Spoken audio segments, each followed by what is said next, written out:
Have you ever felt like you're just a character in a story that someone else is writing for you? Well, today we're going to dive into this really powerful idea from Aboob Alam's book, Life's Canvas. And it basically suggests that you're not just an actor, you are the artist. So let's find out what that actually means. And this quote, this is the heart of the whole thing. It totally reframes our existence. It's not something that just happens to us. It's something we are actively creating. So let's grab our brushes, shall we? Let's see what this is all about. Okay, first things first, let's really unpack this central idea. It sounds simple, but when you think about it, it's pretty profound. Your life is a blank canvas, and you, and only you, are the one holding the brush.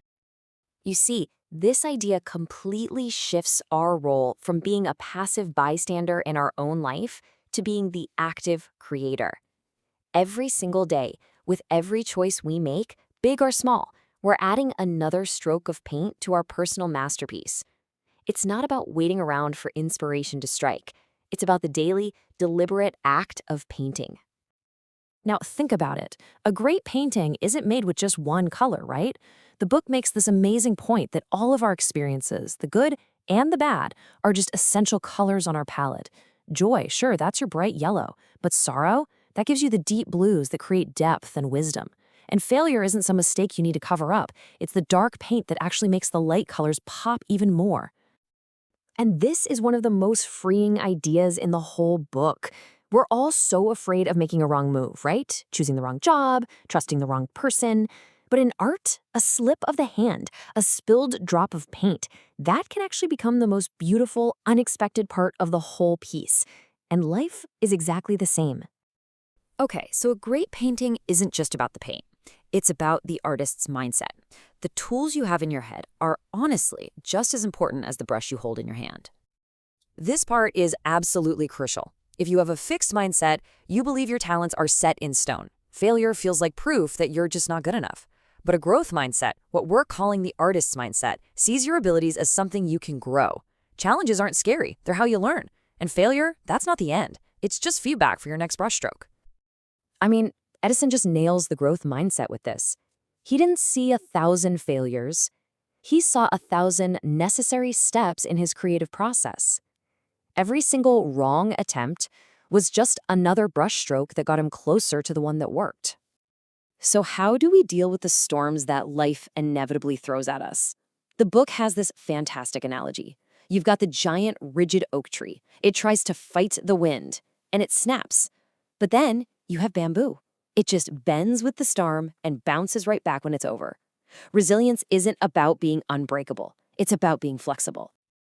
And the book gives us this super clear, actionable way to become more like that bamboo. First, you just recognize what's actually happening. No denial. Next, you adjust. Change your plan, change your perspective. If the old way isn't working, try something new. And finally, you develop whatever new skills you need to move forward. It's this constant cycle of becoming more resilient. But here's the thing. We're not painting alone in some quiet studio, are we? Nope. The people in our lives, our family, our friends, our partners, they add some of the most vibrant and sometimes complicated colors to our masterpiece. But how do you mix your colors with someone else's without making a mess? Well, the book argues that a huge source of conflict comes from us trying to paint with one color while our partner is using a totally different one. And it boils this all down to 5 key colors of connection, or as you might know them, the 5 love languages. So these are the 5 basic ways that people show and feel love. You might show your affection through acts of service, like taking out the trash without being asked. But if your partner's main color is quality time, all they might really want is for you to put your phone down and just be with them. Understanding their language and your own is like getting the secret code to creating a beautiful painting together. And here we have to talk about a tough but really essential truth. Some relationships don't add vibrant colors to our canvas. In fact, some of them smudge the paint, drain the light, and just leave our masterpiece looking worse. Recognizing this is absolutely key to protecting your art. So knowing the signs is everything. And this isn't about having a bad day or an occasional argument. We're talking about patterns, like constant criticism that just chips away at your self-worth, or control that's disguised as caring, gaslighting, that awful thing that makes you question your own sanity, or just a basic lack of respect for your boundaries. Knowing these signs gives you the power to protect your canvas.